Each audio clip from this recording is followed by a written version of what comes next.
Thanks everybody for having us today.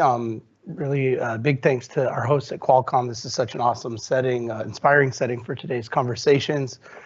Thanks to our friends at Brand Innovators for bringing together an amazing group of marketers and industry experts, so we appreciate it. And thank you so much for the opportunity to be up here with Brittany and Maya, representing such accomplished marketers, representing iconic brands in the space. So a lot of insights to share. Excited for today's discussion. My name is Owen. I'm a VP of Brand Partnerships at Captivate. We combine enterprise-level software and award-winning services in influencer marketing, end-to-end solutions for running, managing accountable influencer practices with repeatable business results. And we're honored to hold G2's recognition as the #1 influencer platform for enterprise customers. So Brittany, Maya, wonderful to be here. Thanks for joining me. It'd be great to hear a little bit about yourselves, your roles, and maybe something in your work today that you're finding inspiring. Awesome. Thanks so much, Owen. Brittany Claus, so nice to meet all of you, and thank you to Qualcomm for the really comfortable chairs in space. Sometimes you're put on this little stool and you have to balance, so really appreciated. I have an interesting title, so I do love to always explain it to people. I lead our overall advertising and social media strategic approach for United Airlines. Really, that's inclusive of that strategic approach, but also all of our media planning and strategy that we do from a branding perspective. All of our cooperative partnerships that we do with tourism boards promoting specific destinations and routes, partner airlines, as well as all of the influencers from an external perspective. Our larger team is actually fairly unique in that, one, we're called advertising and not marketing. We don't have a traditional marketing department at United Airlines. We actually ladder up through communications. So our communications leader oversees everything from a PR perspective as well as an advertising perspective, really ensuring that we're very close in all of our communications. And then something that I'm finding inspiring, honestly, Shelley's presentation this morning was both frightening, but also really inspiring. So I was telling them before, like, my husband's actually an engineer, and so it's always kind of keeping me at the cusp of some of this information. But sometimes we don't always listen to our spouses as much as we listen to others. And I just thought it was super interesting. I think one of the things that we can all make sure that we're doing is really learning and using all of these great technologies as tools to just make us better marketers. Hi, Maya Wasserman. I am the head of marketing for personal and home entertainment and brand marketing. So nice mouthful. Personal entertainment is basically headphones, wireless speakers, all of those types of products. And home entertainment, TVs, projectors, sound bars, and then the total Sony electronics brand as well. As far as what's exciting, inspiring me, I think it's always the same. It's how do we tell great stories, and what great storytelling can we do to connect with consumers? And I think in the realm of what we're talking about today is how do we use technology to get better at telling those stories to the right people at the right place at the right time, to make it more engaging and connect with our consumers. Great, thank you. Maya, perhaps maybe dig in a little more on that. Like, what are some of the specific ways you're using technology currently to enhance the storytelling with your customers? Yeah, so I think when it comes to using AI, it's really about looking at how we can use predictive AI with our database to better understand purchase behavior, and so that we can be much smarter about who we're targeting with our different segmentation, and also what message do they want to hear from us and where do they want to hear it, so that we can start getting much more efficient and relevant with those customers. So and then on the flip side, then using the right content and how do we create enough content to make sure that we're meeting our customers where they want to be and personalizing to them. Great. When we chatted, Brittany, you had some interesting thoughts on personalization and kind of speed to market too. Do you want to? Yeah, absolutely. I think, personalization, I think we can all agree is super important, right? But how do we become personalized to everyone? That's sort of impossible somewhat, maybe not at someday, but given technology. But we do know that personalization can make your advertising and brand work more impactful. For us specifically, I think one thing that took me a little while, I've been at United about 2 years now, and I think coming from brands like Hilton, brands like Taco Bell, it took me a bit to understand how such a globally recognized brand could also be so local, right? Our importance from a local perspective is very different in a place like Denver, Chicago, Houston, and similarly with our competitors in places like Atlanta, Dallas, we are going to be differently impactful to different folks. And honestly, how we talk about our airline's impact is different in most places. For instance, in Denver, we're the largest private employer. We really lean into that there to really talk to folks about us as a brand versus our biggest competitor there, which is Southwest. But I think from a personalization standpoint, that also translates into destination advertising for us. I think one thing we're trying to figure out how to be more personalized about is how do we figure out what destination is most important to you? How do we create an always-on program that delivers the right destination to the right people at the right time? Instead of right now is kind of how we're doing it is a bit more, oh, we have this new route. Marrakesh is our newest one that's going to be launching in Morocco at the end of October. Right now it's, okay, let's figure out the audience. Okay, the route's launching from Newark. What are the feeder markets? Who's our most important? It's a bit more piecemeal. And although we're using as much data as we have from a first-party perspective to build out these audiences, I think there's opportunity to be a lot smarter and a lot more efficient with the personalization.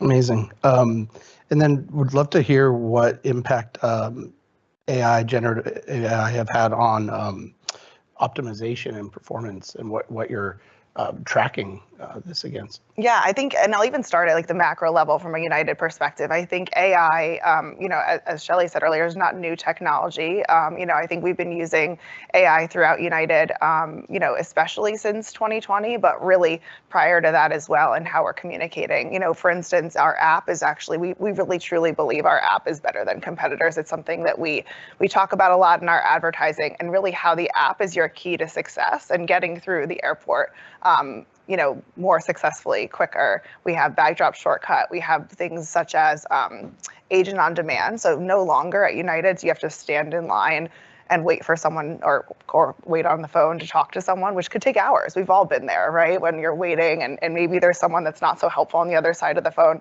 Instead, you can go on your app, you can change your flight easily there, or you can actually talk to a live person that just might be in a different hub. If there's an issue happening in Denver because of snow, maybe the agent in Houston, who's a live person, can help. And those are different pieces of technology we're now pulling in. And then from an advertising perspective, because I work on the branding side, I think we're really just starting to get into this world.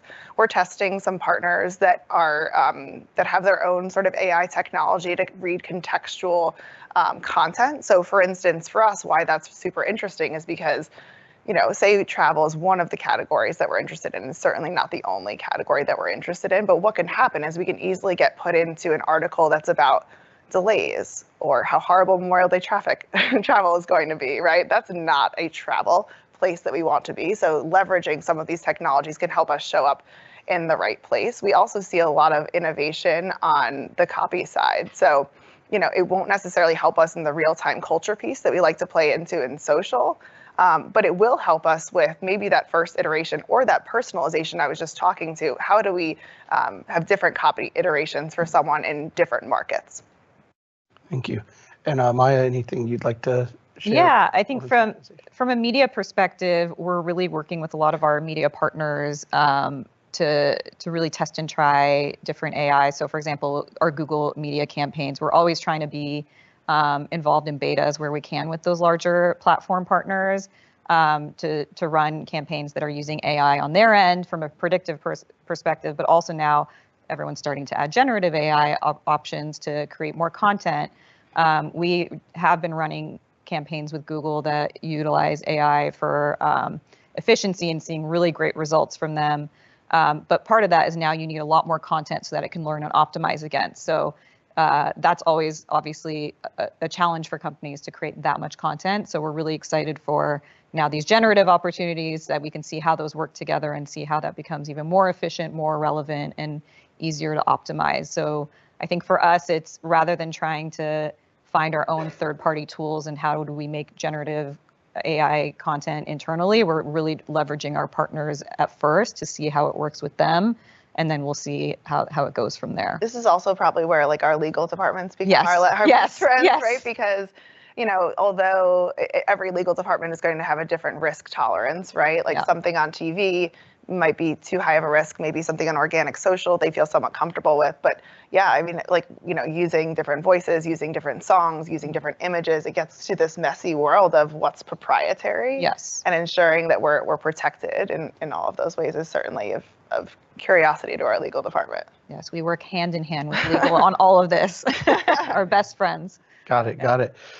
So we've kind of touched on, efficiency, performance, and customer experience. I was looking at some eMarketer stats that where marketers worldwide in December were citing their top 3 benefits being efficiency, 57%, improved targeting, and automation of repetitive tasks. Kind of those and some of the ones we've already touched on. Does this sit in line with what you see, and are there any other key benefits that United Airlines and Sony Electronics are looking to gain from AI currently? Yeah, I think that kind of covers it. I think for us, I think on the predictive side, we're really excited of what it can do to help us with ad sequencing. So being really, efficient in how we're sequencing ads and who we're targeting and making sure we have those right segments. And yeah, I think ultimately the biggest things we're seeing, to your point, like the efficiency, the relevancy, all of that is what's most exciting, I think. Yeah, and I think I wonder too because I think it's on the sales side. I feel like there's some really easy translations, right? Because we can try to find those segments. We can try to figure out who's most likely to end up, converting as a customer. Like, I wonder like how this will start impacting branding, right? Can we predict culture, predict the curve of culture, predict how people are going to react to certain things, help it with, if we have a new campaign launching, instead of going into, mini focus groups, can technology help us understand how people are going to react to a big statement that we might be about to make, right? So I think it's really interesting from a branding side, and I think maybe just a little less far than we have gotten on the performance side. But I think, to me, I'm truly interested in trying to figure out like how we can continue to change the way people feel about the brands that we work on, because it's something her and I were talking before, like what we find tough sometimes, and before we launched our campaign in May of 22, this is a lot of our conversation, is we're a brand that is in a category where it's hard to necessarily differentiate our products. We all have airplanes. They're all from the same 2 companies of airplanes. They all have similar seats. They all have similar style. We all fly to lots of destinations. We're all global brands, right? So that's not necessarily differentiating to talk about where we fly, yet that's all people were doing. What we've started to do is, the things that are differentiating us is how much we're innovating in our planes, how we are investing in new planes, our people. Like, those are really the focus of our brand. So I'd be just curious to think about the technologies that are coming to play to help us understand what continued changes we can make in our brand campaigns to help change the way people feel about us. Yeah, I think to your point, that's a great point of like creative performance. We know the creative, it's hard to measure, right? Like what people feel about it, how, what's working, what's not, what's good creative, what's bad creative. And it would be interesting to see how AI can help us on the front end and back end, like what's gonna resonate, and then also measuring, like, was this great creative? Is this how do we make sure that we're measuring that correctly? Totally, and I'm sure we all struggle with the same thing with what I'm about to say, but like we all, rely so much on brand health and brand health metrics, and I think they are really important, but then you look at the sample size and you're like, oh, we sampled 150 people. Yeah. Oh, great. But how do we use technology to understand the way a lot more people feel about it, right? So I think like measurement's going to really change as well, and hopefully help us become more predictive in what you're saying. That's really awesome. Maya, we talked a bit about the growing popularity of voice assistants, voice search, and smart assistants. How marketers should adapt their strategies to optimize for conversational interfaces. Could you share how Sony has approached this? Yeah, so we're selling headphones, and we're tied to music, and we're using all these big music artists like Olivia Rodrigo in our campaigns. So it's a nice synergy with voice search and audio ads. So we did a big test with Amazon with their voice ad platform, and saw really great results. And one, we were able to specifically target the artists' fans that listen to the music through Alexa and on all their devices.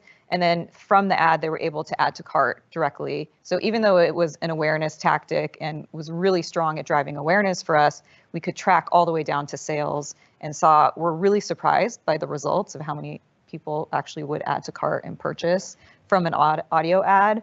But it was really, really successful. So we're expanding that out more now as well.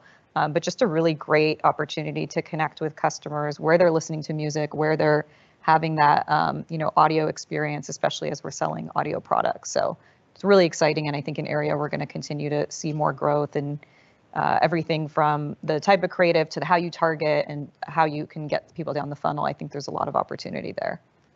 Great, thank you. Brittany, with the growing emphasis on sustainability, corporate social responsibility, how can marketers align their strategies to really resonate with conscious consumers, and what is United Airlines focusing on? Yeah, so us as a company, our biggest focus is on sustainable aviation fuels. We really feel that's kind of the future of sustainable flying, right? Electric airplanes might one day get you from Cleveland to Newark, but it's probably not going to get you from LA to Sydney. So right now, as a company, we're really leaning into that. And we actually launched a campaign recently in our partnership with Oscar the Grouch that was all about how trash can fuel planes. It's one of those things I think sometimes we all judge marketing. Like, I don't know about you all, but like when you get texts from your friends or like your spouse actually like notices one of your campaigns, I'm like, oh great, this is actually making some impact there, So I think that one was really one that we felt like was resonating and talking about a really complicated subject like sustainable aviation fuel that doesn't necessarily roll off the tongue in a way that people can stop and understand. And then I think what we often also talk about is like, what's hard is that we're a company that flies planes around, right? So it's hard to talk about us as being a sustainable company. So what we try to talk about is how we're trying to change the industry, not just United. And then we also understand that there are things that are right in front of people's eyes, right? Like plastic cups, even though that's not necessarily having as large of an impact as jet fuel, those are all things that we're trying to change.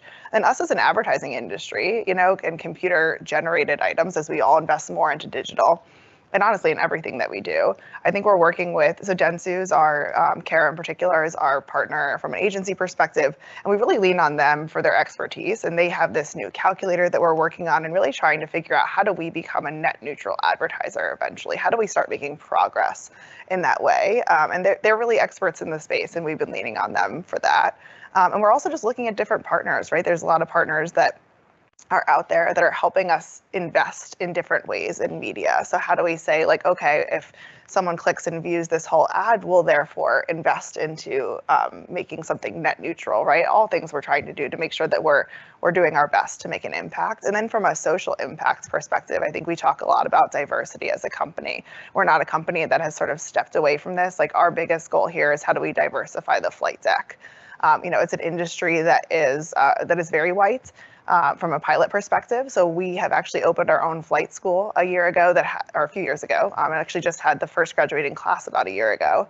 And with the goal of having 50% of the graduating class be people of color or women. So underserved people within the pilot industry.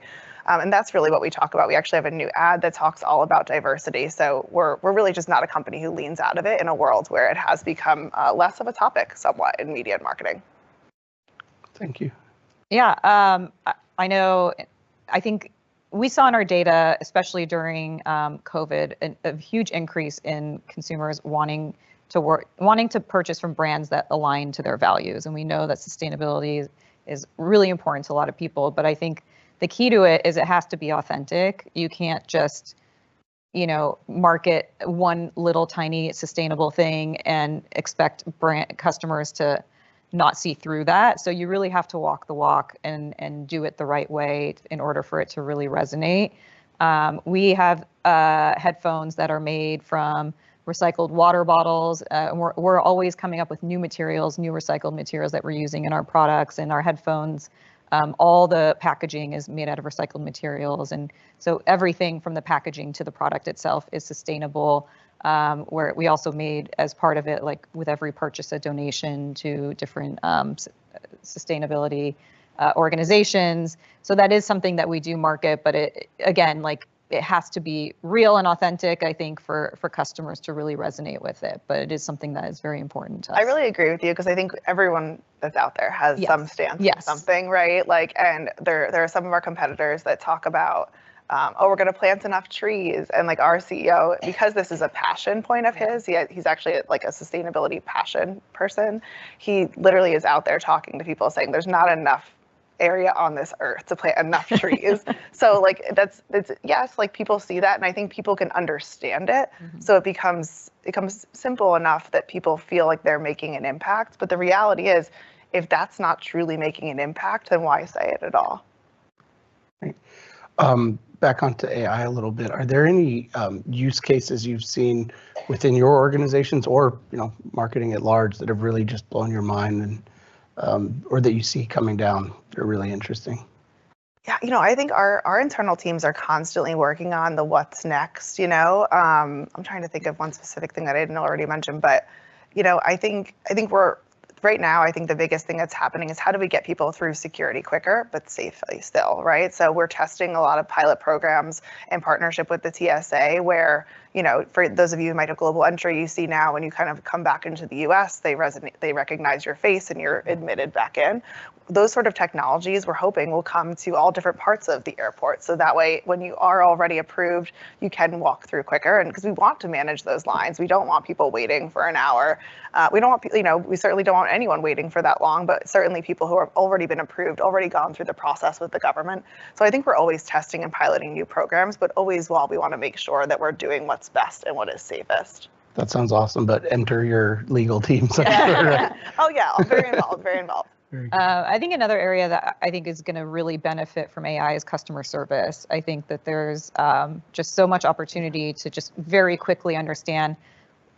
No one wants to sit on hold for 3 hours to try to troubleshoot a product and figure it out. But if we can use AI to make that just a much easier experience for customers where they're going to know right away what the problem is, how to fix it, use all that data, I think that's going to just really change people's lives in a meaningful way. Yeah, I think the other piece too, I'll just say is that I think there's two other examples I've been giving recently that it was in the news a few months ago that we changed our boarding process, and it was really like a very small change. We were actually surprised at how much buzz it got, but it was really to save 2 minutes. And that was using technology to understand that if we boarded window seat people in a certain group first, it would save 2 minutes. And that's just how much we want to improve the quickness and how on time we want to be.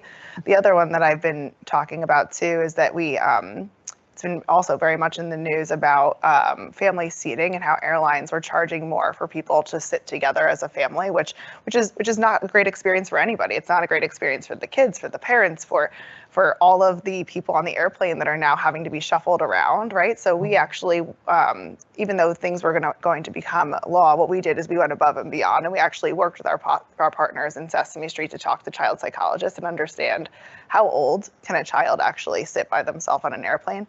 And what we've aligned to is 12, which is actually above industry standard. So now it's in our technology, you won't see it as a parent if you're actually booking for your kids under 12, but it will automatically open up seats for you that are free to all sit together.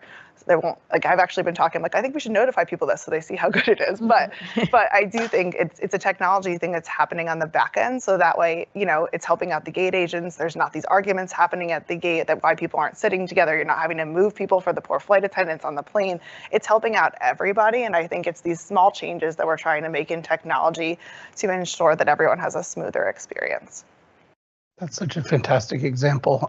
Just as we wrap up, want to offer the floor to any questions we might have in the audience too. We have one. Brittany, the example you just gave with back-end improvements, how does marketing get involved with that? Are you sending that insight to the product team telling is the community? I think one thing that has really benefited us, and I come from more traditional marketing departments, is because we ladder up into communications and sit within the PR org and the external communications, we are so close to every announcement that's happening. So even if we have a campaign, we're talking to them. If there is a product announcement or something that's coming down the pike, they're talking to us. Everything becomes kind of weekly conversations on new things that may or may not be given out. Sometimes, of course, there's kind of two sides of PR, right? There's your crisis side, and we certainly want to know about that. But then there is the proactive side, and that's like something like family seating, right? That was proactively being pitched to news outlets so people can talk about it. So we're really honestly standing hand in hand with them to say, like, how's this going? What are you hearing? What conversations are you having? What day is it being pitched? Sometimes we even co-host events to help talk to media about either campaigns that we're running or initiatives that United's doing, because it is so top of mind. I think most of us travel, right? And I think we also all care about our safety in our travel. We care about the comfort of our experience. If we're traveling with children or people maybe who need some extra help, we probably extra care about all of these things. So, I think we try to stay ahead of it, really try to make sure that we're building relationships on the PR side. We do work with a partner in Ketchum, but most of our PR and communications is done in-house, which I think for an airline really does make sense, because we have extra sort of provisions of needing certain securities to get through airports. It just really helps when we have a majority of our team in-house.